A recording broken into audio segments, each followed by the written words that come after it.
Hey, what is up, Bills Mafia? Welcome into another episode of the Buffalo Nerd. This is the home for Buffalo Bills football with a charity on top. If this is your first time finding us, thanks for being here. I'm glad you found us. You're going to have a lot of fun today because we are going to jam into the fantasy world with a guy that knows a lot about it. And if you're one of the Nerd Mafia already, thanks for being here again. Glad you found your way back, and I hope you enjoy the show as well. This show is going to be brought to you this week by the Pigskin Podcast Network. That's where you'll be finding the Buffalo Nerd as we move forward this season. So before I talk about my guest a little bit, he is Bills Mafia, so I'm super excited about that. We're getting close to the season, so I really wanted to dive in to get the home field advantage, get the guys that really love the team plus are good at what they do to come on and tell us how to move forward. So this week, we're going to get to hang out with Adam Pfeifer. He's basically the dude over at the FTN network. If you want fantasy football, baseball, basketball, fantasy, anything, this is the guy you need to talk to. And he's going to tell us today how to approach our drafts and that kind of stuff moving forward this season. So, Adam, before we get too deep into all that, why don't you go ahead and kind of introduce yourself a little bit, let the audience know who you are. Yeah, and first of all, thank you for having me. Always a pleasure. And yeah, like you said, I've been covering fantasy sports for about 6 or 7 years now, and it's not for me. It's not just football. It's I would say football is definitely the most popular, but I do basketball year round. Baseball, I did do a lot. I'm starting to slow down with baseball, but yeah, I do articles for redraft and season long DFS. And then also co-host Fade the Chalk with Derek Brown over at FTN Fantasy. Going to be we usually do about 4 episodes a week off season, and in season we're going to be up to 6. So that'll be fun. It's again, preseason's over. Week 1's very, very soon, and we have the Steelers on tap. So it's an exciting time for sure, and I appreciate you having me. Yeah, I mean, he couldn't actually, for coming out of the AFC Championship, especially with the COVID and everything like that, and being able to get everybody into the building for the first time. You get a historic franchise coming in who's supposed to have a good football team too. I tend to think they're not going to be, but that's beside the point and for another day. But it's going to be a fun season, and we saw just in this last preseason game that this team appears to be able to be electric really quickly with who we have right now. We're going to dive into that. But before we get into all that kind of stuff, we do like to highlight the charity every week on the show. And as the guest, Adam got to choose the charity, and he chose Mental Health of America. So Adam, why don't you kind of just tell us a little bit about why you chose them, and, just kind of let us in a little bit about them. Yeah. So for me, like, when you told me about the podcast and what you're doing in terms of giving some attention to the charities, I knew right away I wanted to do something with mental health. It's very important to me. I've everybody in some capacity deals with it. I've had anxiety for a long time, and it's obviously impacted me. So anytime I can try to at least help in some regard, I would like to do that. So I knew I wanted to spotlight Mental Health of America. Their mission's really to just kind of promote how important mental health is for your, overall wellness for life. And they help with, finding out exactly who needs the support and the differences in terms of all the mental health stuff out there. I mean, there's anxiety, depression, everything. And it really does anytime that I can find any sort of organization that really shines a light on how important it is and how serious mental health is to your overall everyday well-being, that's something that I really, really, really, I really value. And we've seen in the last couple of years, I mean, professional athletes talking and raising way more awareness, and that's been really, really nice to see for me. So I always want to, I'm obviously not a professional athlete by any means, but I just want to always make sure anybody that has any issues with mental health and, is maybe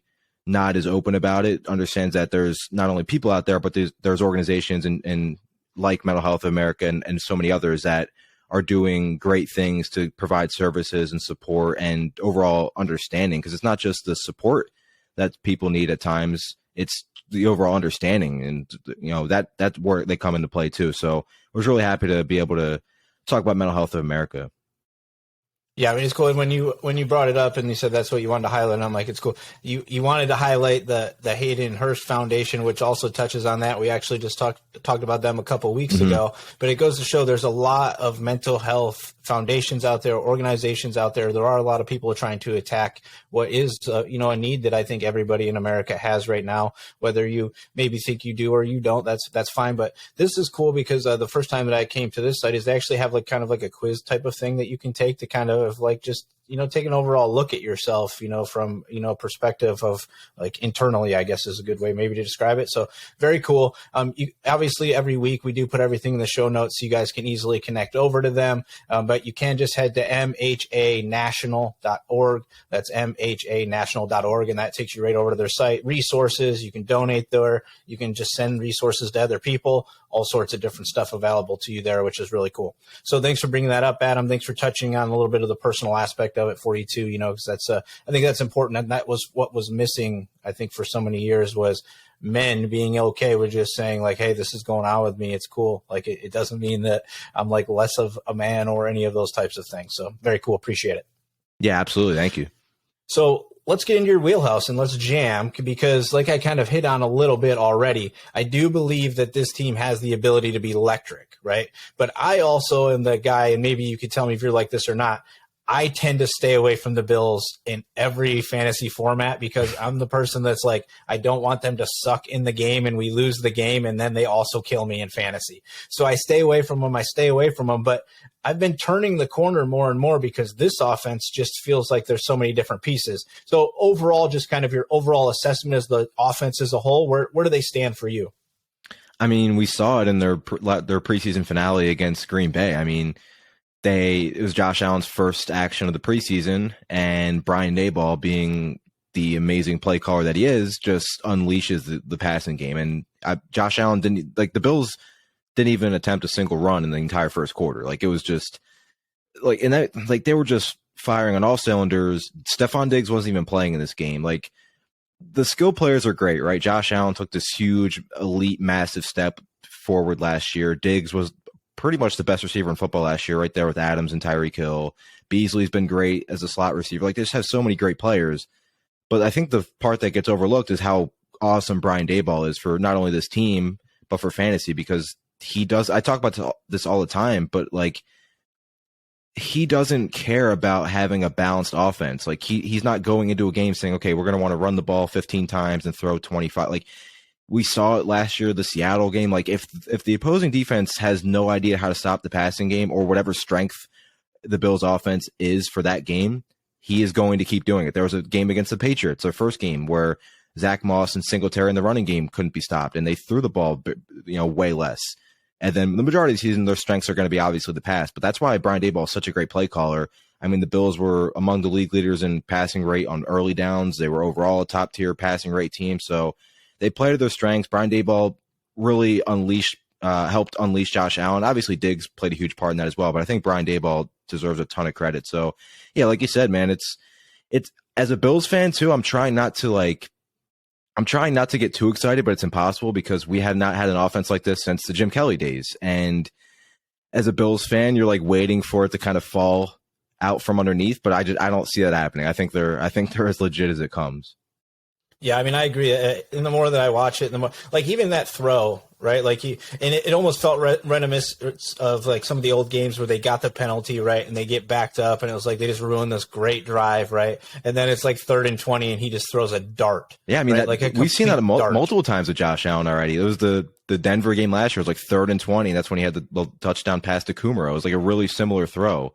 It was like just 30 yards out, and the ball gets there in a second because the arm strength is insane. So it's like, I feel like with this team, all of a sudden, they went from they went from a team overall that was top 5 defense, and they'll probably get you 15 points per game on offense. And now their defense is still good, and I think they can become like a top 5 unit again, but their offense is going to score 30 more often than they're not. It's a really interesting dynamic with the Bills from the last 2 years to as long as I've been a fan, really.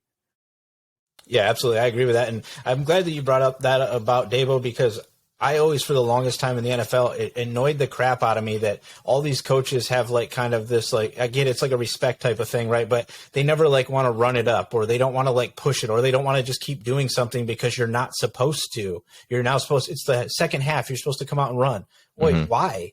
Like, why would I do that when you haven't proven to me that you can stop us from scoring with the pass? Like, I'm not going to just give you a free pass, right? You And I get 12, appreciate that 13 Dable's yards like that every play passing the ball. Don't give the defense a chance to have like a 2nd and 9 and 2nd and 10 if you run the ball. And for like, Dayball is like he deserves way more credit.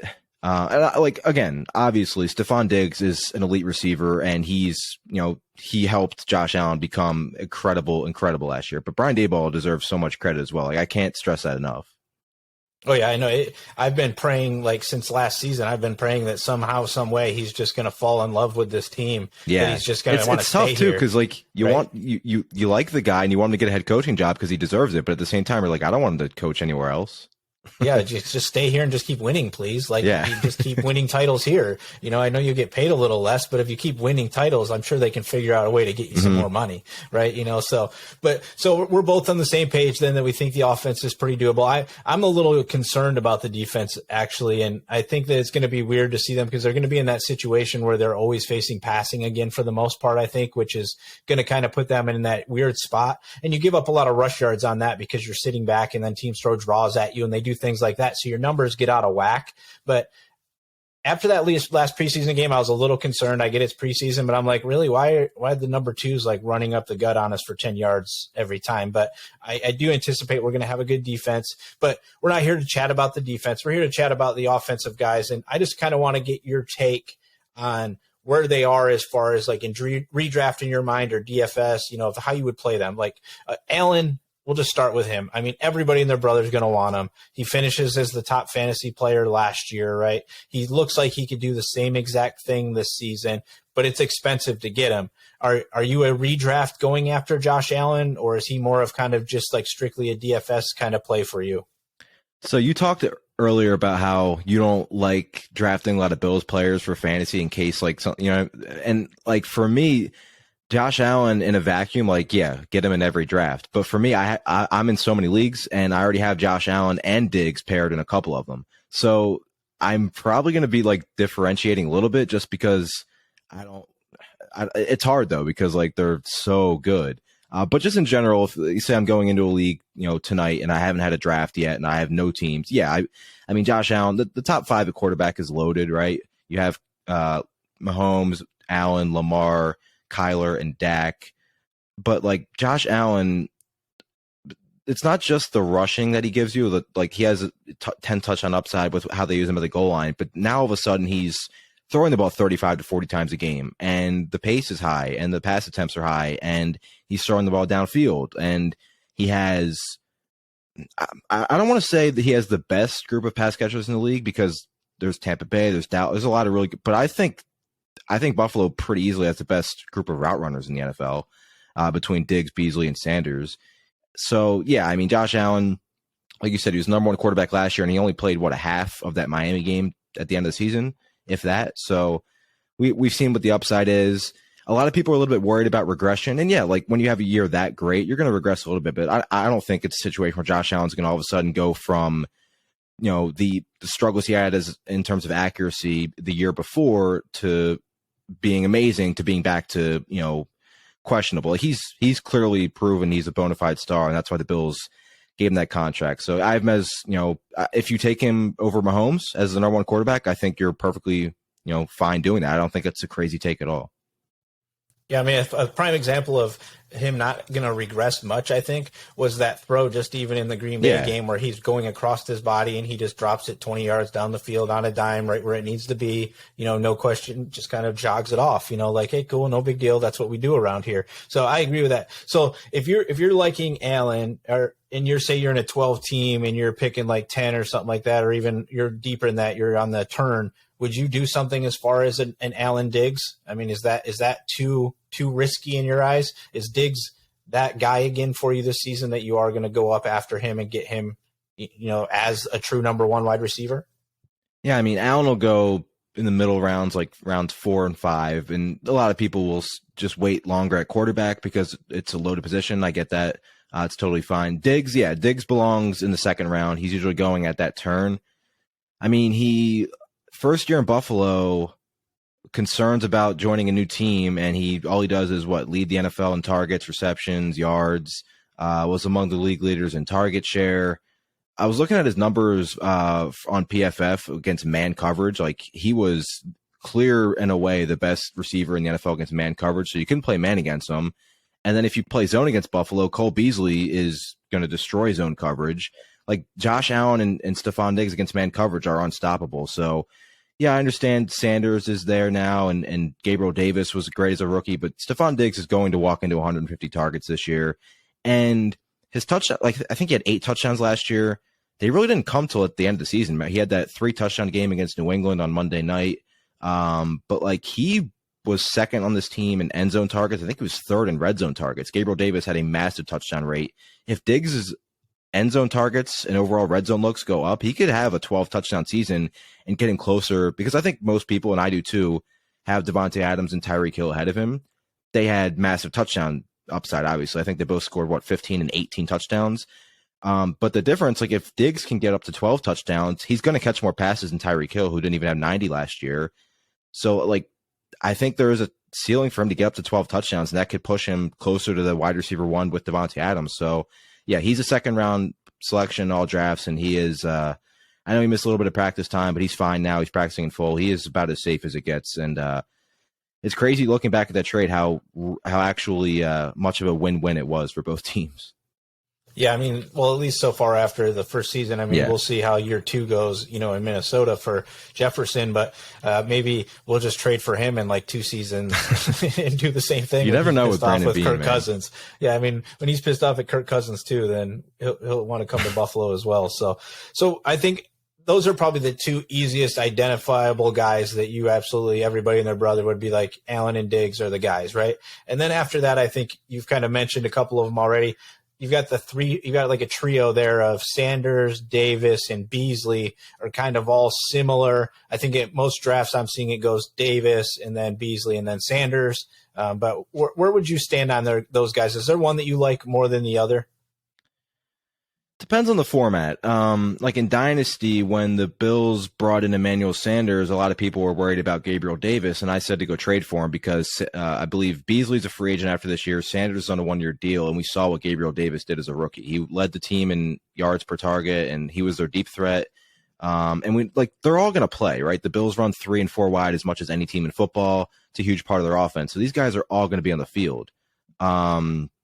So in Dynasty, like, Gabriel Davis is somebody that I'm really, really, really borderline in love with, because I'm obviously a Bills fan, so the bias is strong. But like, Beasley is still really underrated in PPR leagues. Last year, he was the wide receiver 27 in PPR formats, but he's being drafted outside the top 50 receivers, and I get it. He's not the most exciting player. He just catches his passes and doesn't do anything crazy on the film, but he's going to obviously benefit as well. I think he's still going to be the number 2 target in this offense. And I talked about what he did against zone coverage. He averaged the 6th most yards per route run against zone coverage last year. I think playing time, and we've seen like the last 2 years, I mean, the rapport between Beasley and Josh Allen has been great. So I still think Beasley's number 2, but again, Emmanuel Sanders. The difference, I think, is going to be interesting because John Brown missed a lot of time last year for Buffalo, and that's what really helped Gabriel Davis. Sanders, when he's on the field, is going to operate in the same parts of the field as Beasley. So I'm really interested to see, and we saw a little bit, but again, Diggs was on the field in that preseason game. Like, they're all going to be guys that you draft, towards the end of your draft. But in full PPR, Beasley has the safest floor. Sanders is going to have, look, they're all going to have weeks, right? We talked about how much this team's going to throw, how much they run 4 wide. Like, they're all going to have weeks, but I'd probably rank them Beasley. In full PPR, I still expect Sanders to play more than Davis, but I think Davis is upside. He showed it last year. It's immense, and then he showed it in that preseason game. Like, he's for a season in a draft class where there were so many great wide receivers, and yes, he's not up there with Justin Jefferson and CeeDee Lamb and T. Higgins, but like, it just shows how loaded that class was, where Gabriel Davis is like the wide receiver 7 in that class, and he's off to a great start in his career. Yeah, I mean, I agree with that for the most part. I think I have it that he's going to probably end up with the most touchdowns out of that group for sure. Mm-hmm. But I don't think yards wise, he's going to be the one that's up there. And I actually have been very on the Sanders that he's going to have a really good season in this offense. I think Bills it was love just him. They've wanted him for a while now. Yeah, this is the second year they've tried getting him. There's a reason that they want him there. And I think the reason is like you mentioned, that he's a good route runner as well. All three of these guys are going to be phenomenal route runners. What are you going to do? Are you going to try to man everybody? Are you going to try to sit a zone on everybody? And if you are going to focus on Diggs and you're going to focus on Beasley, I think that Sanders is going to be that other guy that's going to get a lot of easy work. And it could turn into things. It might not be the touchdowns like I mentioned, right? But I think yards-wise, Beasley, Sanders, Davis, touchdowns, Davis, Beasley, Sanders would be like kind of the way that I would view it. But I'd agree. So let's move into the hottest topic, because we know RB1 is QB1, right? I mean, that's just, I think we could both agree on that. He's the max return on value in the running game in this team. But there are two other guys that are going to get drafted, and possibly a third guy if Breida sticks around. Where do you stand on Moss and Singletary? So I like both players. Zach Moss is always going 4 or 5 rounds ahead of Singletary. And for me, it's always just been, if you're going to draft one of them, go for Singletary, because I've always said he's better than a lot of people think, especially a lot of people who are into the fantasy space that love Zach Moss. And he's been, again, it's a small sample. Not everybody's playing. I'm not saying Devin Singletary is one of the best running backs in football, but he's been one of the best running backs in the preseason so far. It looks like he has more burst, which is something he was working on in the offseason. And again, I understand, like I mentioned, Singletary played the first 15 snaps of that Packers game and didn't have a single carry. We know Buffalo is going to be as pass heavy as any team, but I think that was also more at the same time getting Josh Allen in a rhythm in his first game. Like, it's just let Josh throw every play. But Singletary's been, in terms of playing time, the number one running back in the preseason. And I know Moss is coming off the injury, but Moss has had issues with injuries during his college career, then last year too.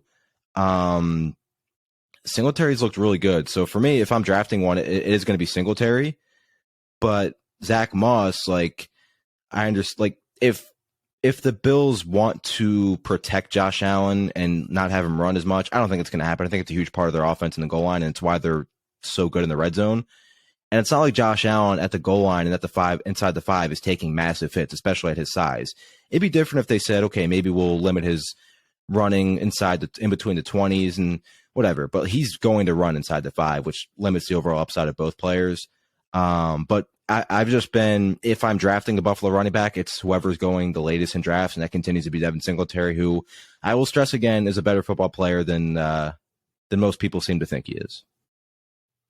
Yeah, so I'm more of a Moss guy, myself, and I think it's going to depend, because what I've seen a lot of so far in the preseason is that they are both almost going to roll them out there. I think every other series again. It looks like they might just do that again, right? Just be like, hey, it's your turn. You're out there. Let's go. But if they can execute this outside zone running game, I think that we could be in good shape, and I think Moss fits that, and I think that he's a little better at that. But like you mentioned, neither one of these guys has enough upside, really. So as long as you understand what you're doing, I think is where I'm at with them. Like, you're not getting a ton. Go and look at what they did last year, and you're probably going to get something similar to that, maybe an uptick here or there. But I think it's going to be the same thing. Like you mentioned, we run out there, and yes, it was preseason and they ran heavy kind of the first 2 games, but there's nothing that says that this team won't come out and throw 11 straight passes to start a game, and Singletary's attempts on the field that drive are gone, and then he's got to wait a whole nother series before he gets out there again, and vice versa. So I've kind of just trended staying away from these guys, or like late flyer on Breida to see if something goes south. Somebody's got to play, right? But it's a tough backfield for me. I remember a couple weeks ago there was reports that he might not even make the team, but what I saw at Breida, he might add a nice dimension to this offense, because Moss and Singletary are really elusive backs in terms of breaking tackles, and Singletary more so avoiding tackles, but they don't have the speed that Matt Breida has. No speed. That could be, and especially if Isaiah McKenzie's going to miss time, they can use Breida pre-snap motion, which the Bills use a lot, and jet sweep. I think Breida is going to have a role in this team. It's obviously not going to be a massive one, but assuming he makes the team, which it looks like he might now, I think that could be a small factor too. He plays 10 to 12 snaps a game in the backfield. Yeah, I wouldn't even actually be stunned if they split the series and then he's like the third down role for every series, right? He's just kind of the backup for them, because I don't see them getting rid of him. And I've heard both sides of it where it's, well, he's on a 1 year deal, this, that, and the other. He's 26. Yeah. I mean, he could be on another 1 year deal next year or a 2 year deal. I mean, there's nothing that says he can't play in Buffalo for a couple more years, right? And as great as the Bills offense is, they don't really have a ton of speed, right? It's McKenzie. And he was brought in for a reason. I believe that when they signed him, he's like, I don't follow the Madden stuff very much, but like, I think he was like number 2 in like speed overall for like a running back. Yeah. Since he's kind of emerged in San Francisco a few years ago, he's been legitimately one of the fastest players in football. So not to mention, like, the Bills don't exactly have that. And I think it's obviously nice to have on top of everything else they have. So, yeah, I'd be more surprised if he didn't make the team, which I'm not really mad about. I think he's looked pretty good as well. Yeah, I think especially if we really do get successful with that zone running, if he can get to the edge, I mean, that could be the difference maker, that maybe he's the guy. One last player I want to ask you about, as we're getting kind of close here, is, do you flirt with Knox at all in any kind of drafting, anything like that? Where's he at for you? I mean, he's basically undrafted. Yeah. Just Dawson Knox, would I be shocked if he put it together this year? The talent's there. I mean, you're a Bills fan. You've watched. He'll make the one-handed incredible catch, and then he'll truck 2 defenders. The next play, he'll drop one right in his chest. I know he was at that tight end camp in the offseason. If you just look at his like physical profile, like, there's a lot of potential there. And the tight end position is not great, but I just think there's other tight ends going right around that range, if not being drafted at all, that are going to be able to see more consistent targets in their offense. I mean, Dawson Knox at best is like the 5th option in this offense, and I understand they're throwing the ball a ton, but he'll have some touchdowns, he'll have some really, really impressive plays. But for me, it's more of I hope he's really good this year to add another mismatch for the Bills offense. Then I think he'll be really fantasy relevant. But I'm excited to watch him. And again, the Zack watch looks like it is officially over. So Dawson and Jacob Hollister is like, they like him too. So I think it'll be more of hopefully they're good for real life, but not for fantasy. Yeah, I mean, I think Hollister might have a red zone role. I wouldn't be surprised if he's the Lee Smith guy, catching the ball in the back of the end zone now with a little softer hands probably. But real quick, are the Buffalo Bills back in an AFC championship? Are they in a Super Bowl? What do you think happens with this team? The AFC is still pretty good, right? You have obviously Patrick Mahomes. I think any team outside of Cincinnati in the AFC North has a shot, honestly. Pittsburgh, Cleveland, Baltimore. But I think at the end of the day, top to bottom, I think Buffalo has a better roster than Kansas City, for being honest. But Kansas City has, they have Patrick Mahomes, they have Tyreek Hill, they have Travis Kelce. Like, it's close, but I think Buffalo's top to bottom roster can make the case it's almost as good as anybody in football. So I'm trying not to be, too optimistic, and I'm also not trying to just say, okay, we had our 1 year and we're Bills fans, so it's going to go back down to earth. But I think the Bills, barring injuries, and again, they were pretty healthy last year, but barring injuries, I think they will be back in the AFC title game. I really do. I just think coaching, play calling, management, you have your quarterback. They don't really have a weakness. Their defense, I think, could be a little bit better against the run, but they have Star Lotulelei back. That'll be nice. Ed Oliver. And it looks like Gregory Rousseau could be the real deal, which would be helpful. The secondary is still really good. If you get something from Dane Jackson or Levi Wallace at the number 2 corner spot, Teron Johnson, like, I just think top to bottom, their team is loaded. So I like Cleveland. I like some of these other teams, but I'm still sticking with Buffalo. Yeah, I've been saying all offseason, I think this is a year that there's actually like 5 teams in the AFC that could potentially be going to the Super Bowl the way it works out. You could throw Tennessee in there, although their defense scares me. But the AFC is really good. Baltimore, Cleveland, I think, absolutely. Any one of those teams could potentially be there. I mean, Cleveland almost did it last year. Mm-hmm. They were play away from taking Kansas City down last year. So I think they definitely are in the mix for sure this season. Absolutely. I'm excited, man. I'm excited. Yeah, it's going to be a lot of fun. I think the AFC in general is just a gauntlet of teams. I mean, the top half is loaded. Even the middle tier is pretty tight. I mean, the Bills themselves have a stretch this year where they go to Tennessee and to Kansas City back-to-back weeks. It's not easy. Yeah, this is not an easy schedule for the Bills. I mean, so we're going to really get to see, because we're a division winner, right? So you have to play all the best teams to be the best again. So it's going to be fun. But before we get out of here, Adam, is there anything that you got upcoming, anything over at FTN you're going to be doing, anything going on that you want to shout out? Yeah, just like I said, we're doing Fade the Chalk pretty much 4 times a week right now. Then once the season starts, the week of week 1, it'll be 6 episodes a week. So check that out on any podcast platform. It's always a great time. We do DFS, redraft, anything you can think of. And in terms of articles, I'm doing an ADP series where I highlight 2 players being drafted right around each other and debate which player is the better bet for fantasy. So the last one I did, I believe, was Calvin Ridley and DeAndre Hopkins. So these are always fun because when I'm doing research and preparation for them, I become either higher or lower on a player than I originally was. So handful more of those this week as drafts are really heating up. So really awesome stuff. And if you guys aren't following FTN, I mean, there's a lot of good stuff going on over there besides Adam. And if you're not watching the show, I've had D-Bro on. Derek is hilarious. So if you've never tuned into any of their shows, he's got tons of energy. Yep. He's a great dude. It's a lot of good information. You guys should definitely check that out. All the links to all that stuff will be in the show notes for you guys too, so you can find them. Adam, thanks for coming on, man. Thanks for everybody for listening in. Of course, another week in the books. We're getting close to the season, so everybody stay safe. I appreciate you guys being here. We wouldn't have a show if there wasn't people listening. I look forward to the upcoming season. Make sure you guys are on the lookout. There's going to be some giveaways coming this week. I'm going to be raising some money for a couple charities. We're going to be jamming out with the play action pools, starting up the contest for the season this week. So be on the lookout for all that. You can find me over at thebuffalonerd.com. And, of course, go Bills.